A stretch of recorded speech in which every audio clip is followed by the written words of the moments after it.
Salut et bienvenue sur le podcast Paysapreneur. Ce podcast est dédié à tous les jardiniers paysagistes passionnés qui souhaitent développer leurs entreprises et vivre pleinement de leur métier. Je suis Joël Arquier et après plus de 20 ans passés en tant qu'entrepreneur paysagiste, aujourd'hui j'accompagne ceux qui, comme vous, veulent transformer leur passion en business rentable.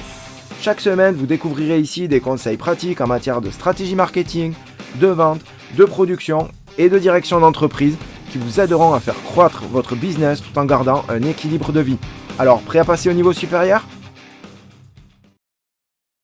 Salut à tous, j'espère que vous allez bien. On se retrouve aujourd'hui pour un nouvel épisode du podcast Paysapreneur où on va parler des chiffres. On arrive sur la fin de l'année et c'est super important que tu fasses très attention à tes chiffres et à ce qui s'est passé dans cette année et ce qui se passe régulièrement au fil des mois. Mais là, vu que c'est la fin de l'année, c'est l'occasion de faire, entre guillemets, un bilan. Alors évidemment, comme tu me connais, on va pas parler de comptabilité. On va pas parler de bilan comptable, on va laisser ça au comptable.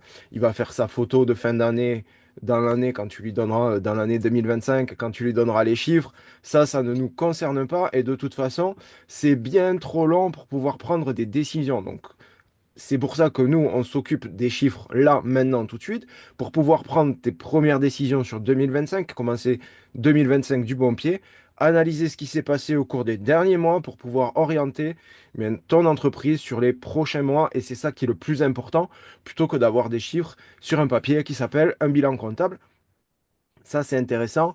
Même si tu sais, même si tu lis, si tu vas aller chercher ce que ça veut dire, etc., rien ne vaut un suivi en temps réel de ce que tu fais et une analyse claire, nette et précise, facile à comprendre, accessible à tous. Et ça, c'est mon créneau, tu le sais, c'est que je rends le business accessible à tous et j'espère que tu apprécies. En tout cas, si c'est la première fois que tu découvres cet épisode de podcast, tu vas voir comment est-ce que j'aime travailler. Et puis, si tu es habitué, eh bien, c'est que tu apprécies. Donc, je t'en remercie beaucoup. Alors, ce qu'on va faire, c'est qu'on va se pencher sur les chiffres. Pourquoi est-ce que c'est important? Alors, il y a des chiffres et puis il y a d'autres données, hein. Je dis les chiffres, mais c'est vraiment plutôt ce qu'on appelle les KPIs. Les KPIs, c'est les Key Performance Indicators, donc c'est les indicateurs clés de performance et c'est pas forcément que des chiffres et tu vas le voir.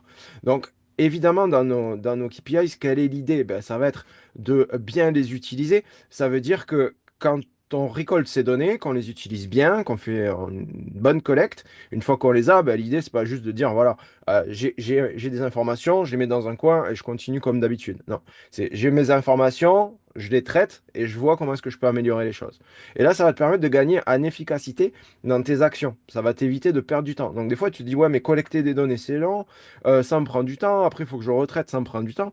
Sauf que une heure que tu vas passer à faire ça, derrière, c'est peut-être 10, 20, 50, 100 heures de gagner. Donc c'est vraiment important que tu prennes le temps de le faire et que dans ton planning, il y ait un créneau qui soit dédié à la collecte d'informations et au retraitement de ces informations pour améliorer ton entreprise. Au moins une fois par mois, cale-toi une demi-journée pour faire ça, parce que derrière, ça va te permettre de faire les bons choix et ça va te permettre d'économiser du temps, de l'argent, de ton énergie et t'enlever énormément de stress. Donc, c'est vraiment important que tu fasses ce travail-là. Alors, je te propose aujourd'hui de faire, d'analyser 5 points. Alors, d'habitude, c'est les 4 piliers, mais là, on va faire sur 5. On va faire le marketing, ok, la vente. On va analyser les chantiers, les paiements et puis la satisfaction client. C'est vraiment les 5 points sur lesquels on va s'attacher aujourd'hui pour avoir ces KPI, ces indicateurs clés de performance. Alors le marketing, qu'est-ce que tu vas faire pour ton marketing? À quoi ça sert de suivre le marketing? Tout simplement, le marketing, tu le sais, c'est la manière dont tu attires tes clients. Donc la manière dont tu attires tes clients, c'est super important de savoir d'où ils viennent. Quel est le moyen le plus efficace qui a attiré des clients? Et à ce stade-là, j'ai envie de te dire, ne confonds pas clients et followers. Parce que peut-être qu'en marketing, tu as fait une page Insta, page Facebook, LinkedIn, TikTok, tu as fait peut-être 10 000 choses. Mais c'est bien que tu aies des followers, c'est bien que tu... Ça commence par là, je veux dire. Mais combien de personnes ont été attirées depuis ta page Instagram? Combien de personnes ont été attirées depuis ta page LinkedIn? Combien de personnes ont été attirées depuis ta page Facebook ou autre? Ça, c'est super important. Et combien de ces personnes-là sont devenues des clients? Parce que des followers, c'est bien, ils te suivent, c'est bien, ça fait monter, t'es content, t'as des followers. Mais nous, ce qu'on veut, c'est, ok, les followers, on n'est pas payé à la vue, d'accord? Et t'es pas payé à la vue, t'es payé parce que tu as fait une prestation chez les gens. Donc, ce qu'il te faut, bah, c'est avoir qui, dans ces followers-là, a acheté chez toi. Et si tu as fait des pubs, donc si tu as utilisé, mettons, la plateforme Ads du groupe Meta, qui va te mettre des publicités sur Instagram ou sur Facebook, ou l'un ou l'autre, ou les deux, combien tu as dépensé pour combien tu as vendu. Ça, c'est super important. Ça va te permettre de calculer ce qu'on appelle le ROI, c'est-à-dire le retour sur investissement. Combien est-ce que tu fais de chiffre d'affaires si tu mets 100 euros de publicité sur un réseau social? Combien est-ce que tu fais de chiffre d'affaires si tu mets 100 euros de publicité sur Google? Ça, c'est extrêmement important parce que ça va te permettre derrière de cibler. Imagine que tu prouves que chaque fois que tu mets 100 euros de publicité sur Facebook, tu fais un chiffre d'affaires de 5 000 euros. Bah, si tu veux augmenter ton chiffre d'affaires de 50 000 euros, il te suffira de mettre 1 000 euros de pub sur Facebook pour avoir un chiffre d'affaires de 50 000 euros. Bon, ça, c'est de la théorie. En pratique, c'est pas tout à fait ça, mais enfin, on s'en rapproche quand même parce que tu sais que tu vas pouvoir démultiplier cette source de publicité parce qu'elle est efficace et c'est ça qu'on cherche. Donc vraiment, identifie pour chaque client d'où est-ce qu'il vient, comment est-ce qu'il t'a connu. Alors sur les publicités ou sur les réseaux sociaux, tout ce qui va être digital, c'est assez simple. Quand c'est des personnes qui te contactent directement par téléphone, il faut à tout prix que tu demandes d'où ça vient. Parce que même si la personne te dit, oui, mais je vous ai découvert par du bouche à oreille, on m'a recommandé à vous. Mais c'est intéressant de savoir qui l'a recommandé. Pourquoi? Parce que si tu identifies quelqu'un qui te recommande peut-être 10 fois dans l'année, bah, tu auras envie de l'encourager et peut-être de lui faire un petit cadeau pour lui dire, bah voilà, merci beaucoup parce que vous nous avez amené des clients. Mais si tu le sais pas, cette personne te recommande, puis au bout d'un moment, elle s'arrête parce qu'elle dit, oui, bon, ben, je recommande de partout, mais il me fait même pas un petit mot de reconnaissance. Donc dans ce cas-là, tu taris la source, tu vois. Donc il faut vraiment identifier, c'est super important en marketing, d'identifier d'où viennent tes clients, sur tous les clients, et de savoir si c'est pertinent de mettre de la publicité à tel endroit ou à tel endroit. Je rappelle juste pour tous ceux qui disent que la pub Facebook ne marche pas ou que la pub Google ne marche pas, que la pub Facebook aujourd'hui et la pub en digital, manière digitale, enfin, mis à part quelques raisons, mais on va dire la pub Facebook aujourd'hui, c'est la pub qui a le meilleur rendement qualité-prix. Donc, mais par contre, il faut savoir la faire, hein, qu'on soit d'accord. Donc voilà, mais c'est super important. Et du coup, c'est aussi là où tu vas pouvoir faire ce qu'on appelle des tests A/B, c'est de dire, ben voilà, je fais une pub. J'en fais une autre, quelle est laquelle des deux fonctionne le mieux, et je mets tous mes efforts sur celle qui fonctionne le mieux. Ça marche sur les pubs, ça marche sur les flyers, ça marche vraiment sur tout. Donc le marketing, identifier les sources et calculer ton retour sur investissement. Deuxième point, la vente. Alors déjà, en vente, il faut à tout prix que tu aies un CRM, Customer Relationship Manager. Ça sert à quoi? À savoir où en est ton client dans le parcours de vente. Ça veut dire que si tu as un client qui t'a appelé pour faire un devis, tu dois à tout prix savoir où est-ce qu'il en est dans le parcours. Est-ce qu'il attend que le devis soit validé? Est-ce qu'il attend que tu le rappelles? Est-ce que il attend que le devis soit envoyé, etc. Là, tu es obligé de savoir où ça en est parce que sinon, tu n'assures pas un suivi client correct et en n'assurant pas ce suivi client correct, tu passes à côté d'opportunités. Ça veut dire que peut-être un client attend un devis depuis 15 jours, tu ne lui as pas donné, puis il y a un concurrent qui est passé qui a fait un devis directement et hop, c'est t'as perdu le chantier. Alors que tu étais bien engagé, mais la personne se dit non, mais ça fait 15 jours, j'ai pas de nouvelles. Donc du coup, c'est qu'il n'a pas envie de travailler, donc je vais prendre quelqu'un d'autre. Ça, c'est des opportunités qui sont manquées tout simplement parce que tu n'assures pas le suivi avec un CRM et tu ne sais pas où sont les prospects, où sont les clients. Donc ça, c'est vraiment quelque chose. Si tu ne l'as pas encore mis en place, un CRM, c'est indispensable. Et si tu as peur de partir dans des logiciels, tu te dis, oh, mais moi j'ai une toute petite entreprise, je suis tout seul ou j'ai une petite équipe et j'ai pas envie d'investir dans un logiciel, j'ai pas envie d'apprendre, je t'assure qu'un fichier Excel fait largement le job au tout début. Tu vas commencer avec et puis après, tu verras en fonction des besoins. Mais déjà, un fichier Excel, Google Sheet ou ce type d'application te permet facilement de gérer tes clients. Donc, c'est pas la peine de sacraliser la chose. Donc ça, premier point, vraiment, tu as besoin d'un CRM. Le deuxième point, ce que tu vas regarder, c'est quel est le taux de conversion. Le taux de conversion, c'est combien tu as vendu de prestations par rapport au nombre de devis que tu as fait. Donc par exemple, si tu fais 100 devis, combien il y en a qui se sont transformés en chantier réel? Ça, c'est vraiment important de savoir quel est le taux de conversion parce que du coup, ça va te permettre de pouvoir l'améliorer, de dire, et surtout ton marketing, de dire, bah, si je mets 100 euros sur une publicité Facebook, mettons, je vais faire 10 devis et sur 10 devis, j'ai un taux de conversion à 50%, donc j'ai 5 devis de signés. Et bah, sur ces 5 devis, le prix moyen, il est de 5 000 euros. Donc, je fais 25 000 euros. Voilà. Ça, c'est quelque chose qui te permet d'analyser. Et puis, ça te permet aussi de savoir si tu as un taux de conversion qui est faible. Ça veut dire que si tu signes un devis sur 10, deux devis sur 10, 3 devis sur 10, c'est encore faible. Je me dis, bon, qu'est-ce qui pêche, quoi? Où c'est que ça va pas? Qu'est-ce que je dois travailler? Est-ce que je dois travailler sur ma méthode de vente? Et souvent, c'est là de dire, ben voilà, pourquoi est-ce que ma méthode de vente, elle n'est pas suffisamment bonne pour que les clients me signent?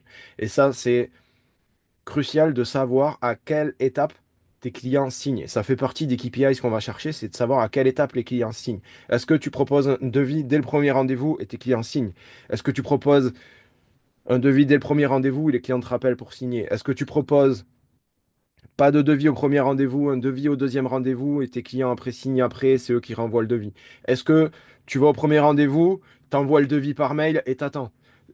C'est important de savoir à quelle étape les clients signent pour améliorer. Si tu t'aperçois qu'en envoyant des devis par mail, tu en as un sur deux qui revient jamais et que tu en as un sur 10 qui est signé, c'est que peut-être l'envoi par mail n'est pas suffisamment efficace et qu'il faut utiliser une autre méthode.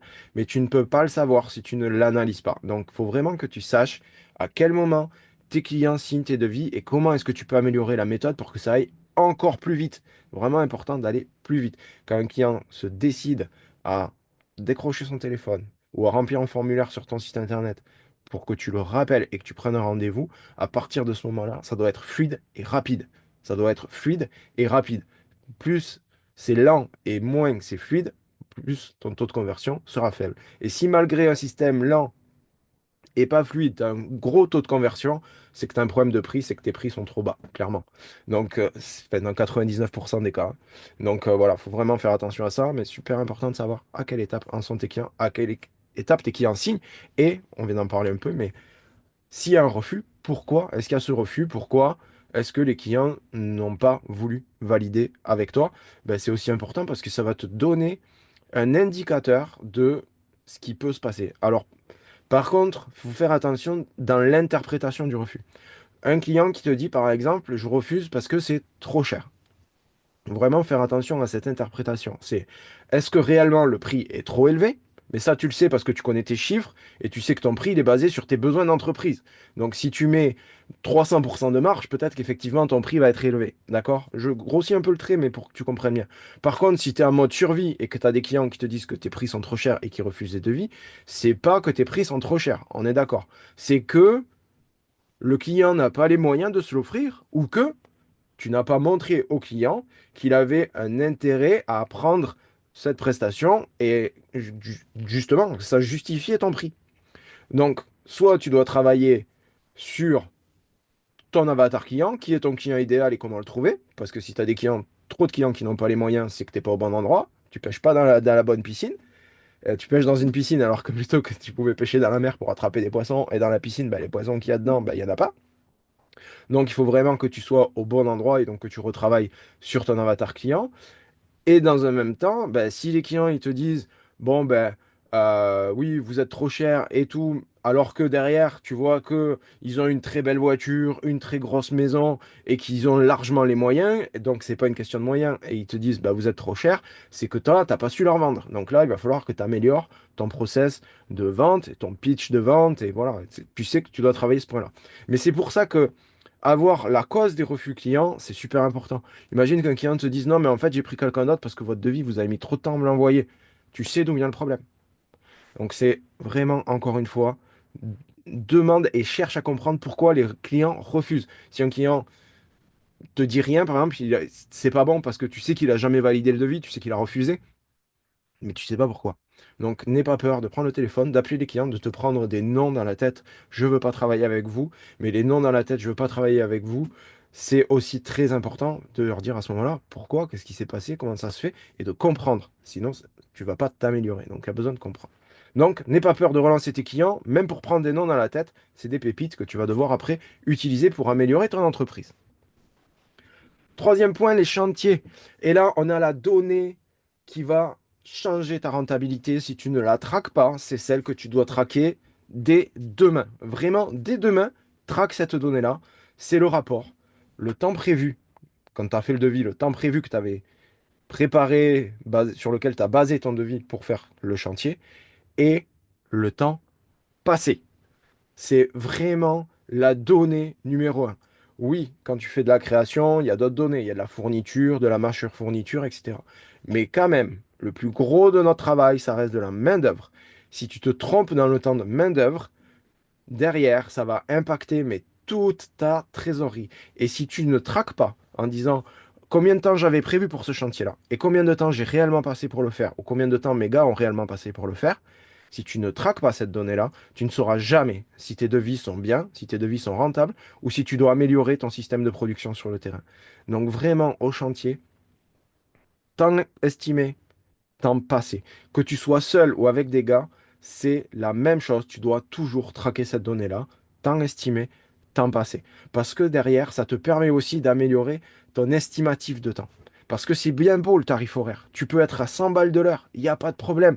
Mais si tu estimes qu'il faut 1 heure alors qu'en fait il en faut 3, tu es à 33 euros de l'heure. Et ça, c'est super grave. Donc tu dois vraiment tout te concentrer, tu dois te concentrer à mort sur cette donnée-là, le temps estimé par rapport au temps passé. J'espère que c'est clair. J'y tiens beaucoup parce que c'est une donnée qui est souvent, souvent négligée et qui est primordiale. Quatrième point, les paiements. Alors là, c'est pareil, tu vas l'utiliser soit dans ton CRM, soit via ton application ou ton logiciel de facturation, et tu dois suivre l'argent qui te doit de l'argent. C'est extrêmement important de savoir qui te doit de l'argent parce que sinon, tu vas être pris dans je travaille, des clients payent. Une minorité, on va pas se mentir, c'est pas la majorité parce que sinon ce serait gravissime. Il y a une minorité de clients qui ne te payent pas ou qui refusent de te payer intégralement sous un prétexte X ou Y. Certains se font oublier, notamment les syndics sont spécialistes de ça ou les professionnels, certains professionnels vont laisser passer une facture à l'as, etc. Et donc toi, tu vas t'apercevoir peut-être trop tard et relancer des factures d'il y a 6 mois, 9 mois. C'est toujours très compliqué et tu as toujours le client qui te dit, ah oui, mais non, en fait, parce que ce mois-là, vous n'êtes pas passé. Ah oui, mais ce mois-là, j'étais pas content de l'intervention, etc. Donc, il faut vraiment que tu fasses très attention à savoir qui te doit de l'argent, là, tout de suite, maintenant, et comment est-ce que tu vas faire pour le récupérer. Est-ce que c'est un coup de fil suffira, un recommandé suffira, est-ce qu'il faut envoyer un professionnel pour aller chercher l'argent? C'est vraiment important. Ou des fois, tu as tout simplement un chantier où le client te dit, bah, je vous retiens parce que je retiens 5% du montant, et c'est son droit dans certains cas en disant, voilà, tout simplement, finissez cette prestation, je vous paye 95%, mais s'il vous plaît, mettez-moi le chantier au propre et je vous débloque les 5% restants. Et ça, c'est tout à fait normal. Et toi, bah, qu'est-ce que tu fais? T'oublies, tu passes à autre chose, tu continues à produire, se passe 15 jours, 3 semaines, un mois, et puis tu as toujours pas mis le chantier au propre, donc tu as un client qui est pas content, déjà. Et puis en plus, il t'a pas payé les 5% manquants. Ça peut représenter peut-être de quelques dizaines d'euros à quelques centaines d'euros, mais cumulé sur un certain nombre de clients, ça peut faire beaucoup, beaucoup d'argent en fin d'année. Et je peux t'assurer qu'au bout d'un mois, sur un chantier, mettons, qui est un peu négligé, pas très propre, où il faut remettre un coup de propre, si au bout d'un mois, t'es pas intervenu, tu peux t'asseoir sur le reste de la facture, hein, on soit d'accord. Le client te dit, ouais, c'est bon, je l'ai fait moi-même, hein, ça va. Donc, il faut vraiment que tu fasses très très attention à suivre l'argent, qui te doit de l'argent, réduire les délais au maximum, ça pour te faire payer les factures. Donc, le mieux, je te le dis, si tu fais avec du particulier, c'est de te faire payer un acompte au démarrage des travaux. On va prendre le cas général, mais même en entretien, hein, un acompte au démarrage des travaux ou à la commande, plutôt, un acompte à la commande, et tu vas te faire payer à la fin du chantier. Pas, je finis le chantier et j'envoie la facture. Non, tu te fais payer à la fin. Quand c'est du particulier, tu peux le faire parce que les personnes sont là et si elles sont pas là, tu fais la facture directement. Soit tu la mets dans la boîte aux lettres, tu l'envoies directement par mail via ton application en disant j'ai terminé le travail, je suis depuis chez vous, regardez la photo, je vous envoie la facture. Merci de procéder au règlement dans les 24 à 48 heures. Et comme ça, tu réduis ton délai de paiement. Et si tu fais des travaux, mettons, de création ou des entretiens où tu vas rabattre des laguer, enfin des choses comme ça, qui sont quand même des jolies prestations. Donc, tu as demandé la compte à la signature. Et puis, derrière, tu vas demander le solde à la fin des travaux parce que c'est un chantier pas très long. Mais prépare ta facture à l'avance, que quand tu finisses le chantier, tu puisses la présenter au client tout de suite. J'ai fini, voilà le montant. Ça, c'est vraiment une des clés avec les clients particuliers. T'as fini, tu te fais payer. C'est les justes choses et c'est pas être que oppressant ou c'est pas pousser les clients ou embêter les clients. C'est juste que tu as fini ta prestation, tout travail mérite salaire et pas dans 6 mois. D'accord? Donc vraiment, n'aie pas peur de te faire payer et surtout, bah, tous ceux qui ont un peu de délai, de suivre Et c'est là la donnée importante de suivre où en est le client et pourquoi est-ce que le client n'est pas encaissé à 100% et comment faire pour encaisser ce client à 100%. C'est une de tes priorités, hein, parce que la trésorerie, euh, c'est du carburant de ton entreprise. Donc, si tu soignes pas la trésor, ton entreprise, enfin, c'est comme si une voiture, elle avait plus d'essence, quoi. Donc, au bout d'un moment, ça s'arrête, tout simplement par manque d'essence. Et là, il va falloir que tu partes aller chercher un bidon, quoi, tu vois? Tu vois ce que je veux dire, partir aller chercher un bidon. Je pense que si tu as déjà ramé pour récupérer des factures, tu sais ce que c'est. Ça, c'était le quatrième point, c'était les paiements. Et on passe au cinquième point, qui est une donnée très très importante, c'est la satisfaction client. C'est la satisfaction client. Alors j'ai beaucoup qui me disent, ouais, mais les clients, ils sont contents. Les clients, ils sont contents parce que ils se plaignent pas. Alors déjà, il y a les clients qui sont contents parce qu'ils se plaignent pas, c'est deux choses différentes. C'est que bah, d'un côté, ils se plaignent pas, mais tu sais pas s'ils sont contents ou s'ils sont pas contents. On va dire qu'ils sont neutres, hein, d'accord? Donc les clients qui sont contents, c'est des clients qui te disent qu'ils sont contents. Et les clients qui se plaignent, on va en parler tout à l'heure, mais c'est des pépites et il faut les soigner encore plus. Mais les clients qui sont satisfaits, eh bien, tu dois savoir que le client est satisfait. Ça veut dire que quand tu as fini ta prestation, tu vas envoyer un questionnaire de satisfaction. C'est très simple, un questionnaire de satisfaction. C'est 5, 6 questions. Tu coches de 0 à 10. Vous êtes satisfait comment? Recommander une chose, une autre pour améliorer le process. Fin de l'histoire, c'est pas lent. Si tu as déjà fait remplacer ton pare-brise chez Carglass, par exemple, tu as un questionnaire de satisfaction. Si tu as acheté des Lego dans une boutique Lego, tu as un questionnaire, dire combien était le vendeur, machin, etc. Voilà, bon, parfois ils sont biaisés et ça, c'est quelque chose qu'il ne faut pas faire. C'est de dire mettez-moi un 10, mettez-moi. Non, ça, c'est un truc qu'il faut pas faire parce que c'est les gens te disent pas la vérité. Si tu dis aux gens mettez-moi un 10, des fois je vois mettez-moi des 5 étoiles sur Google. C'est bien, mettez-moi des 5 étoiles, c'est intéressant. T'as des 5 étoiles, tu valorises ton travail. Ok, c'est intéressant. Mais tu n'as pas le retour de personnes qui, en tout cas, même si la personne elle est satisfaite à 90%, il y a 10% qui pourraient être améliorés, tu n'as pas les 10% qui pourraient être améliorables. On est content. Et c'est bien que les gens soient contents, et tant mieux, ça veut dire que tu fais du bon travail, que ton service est bon, et que tu vas avoir de nouveaux clients, parce que des clients contents, on le sait, ça active le bouche à oreille. Même si tu travailles pas spécialement le bouche à oreille, ça fait quand même son effet à partir du moment où la prestation est de qualité, on est d'accord. Et c'est ça qui fait qu'une entreprise s'assoit, c'est la qualité de ses prestations. Si des entreprises durent longtemps, c'est parce qu'elles font du boulot de qualité. Et puis un boulot de mauvaise qualité, ça oblige à faire beaucoup de marketing pour essayer de revaloriser son image. Donc ce qu'on veut pas, ce qu'on veut nous, c'est faire du boulot de qualité et être fier de soi et être fier de ses équipes. Donc c'est super important que tu aies des clients satisfaits, mais c'est aussi extrêmement important que tu aies des clients qui te disent, OK, bah, je suis satisfait, mais il y a ci ou ça que vous pourriez améliorer. Et dans ce mais, tu as des pépites qui vont t'aider à améliorer ton process, à améliorer mais vraiment le process de A à Z, du marketing jusqu'à la délivrabilité des prestations. Donc va chercher dans les enquêtes de satisfaction client où est ce mais, est-ce qu'il y a un mais et où est ce mais. Et il y aura toujours un mais pour une raison X ou Y. Et une fois que tu as ce mais, tu vas déjà le compenser au prix du client, d'une manière ou d'une autre, et tu vas améliorer tes process. Et dans cette amélioration de process-là, ben forcément, tu vas rehausser la qualité de tes prestations, tu vas rehausser la qualité de ton entreprise et tirer ton entreprise vers le haut grâce à ces clients mécontents, ou même s'ils ne sont pas mécontents, ils auront dit, mais il y a un petit truc à améliorer, et ça, c'est super important. Et quand tu as un client mécontent du type vraiment agressif, c'est nul, machin, etc., dis-toi bien, ou qui est injustifié, des fois ça arrive, tu as un client qui refuse un chantier ou qui te donne qui te fait une remarque qui est totalement, tu trouves ça mais vraiment injuste, méchant, aucun intérêt et tout, réfléchis bien, prends le temps. Alors pas tout de suite, parce que tout de suite t'as un peu les boules, quoi. Tu vois, tu veux pas traiter ça. Mais avec le recul, une fois que tu es un petit peu descendu, regarde bien parce que souvent, même si ce qu'il t'a dit était profondément injuste, souvent derrière, il y a quelque chose de caché qui fait que tu aurais pu améliorer les choses, même si là aujourd'hui tu trouves que c'est injuste. Donc prends le temps de réfléchir sur ça. Et moi, ça m'est arrivé avec des clients où je trouvais que la réclamation m'était totalement injustifiée. Et en grattant un peu, en grattant, je dis, mais ok, mais si en vrai c'était un peu justifié, pourquoi est-ce qu'il m'a dit ça? Qu'est-ce qui ferait que... Et là, je me suis retrouvé à améliorer des process, par exemple, de chantier, où bah, tout simplement, il y avait un manque de communication à un endroit entre l'intervenant et le client. Et au final, ça a fait une bombe atomique, mais c'est parti d'un tout petit atome qu'il fallait juste modifier. Donc voilà, faut faire vraiment attention à ça. Et aller chercher des clients pas contents, c'est bien. Ou aller chercher des mais. Pourquoi? Est-ce qu'ils disent qu'il y a un petit truc à améliorer? Ça, c'est super intéressant. Donc c'est vraiment quelque chose que je t'encourage à faire et à faire le plus vite possible.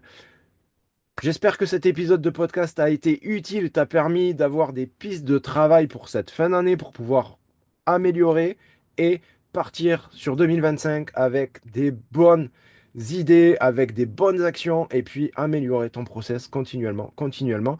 Ton entreprise est toujours en évolution. Il n'y a jamais rien de figé. Ça avance tout le temps. Un organisme. Une entreprise, pardon, est un organisme vivant et la route vers le succès est en construction. Je te laisse sur ces mots et je te souhaite une très très belle semaine et je te dis à la semaine prochaine pour un nouvel épisode de podcast. Ciao, bye bye.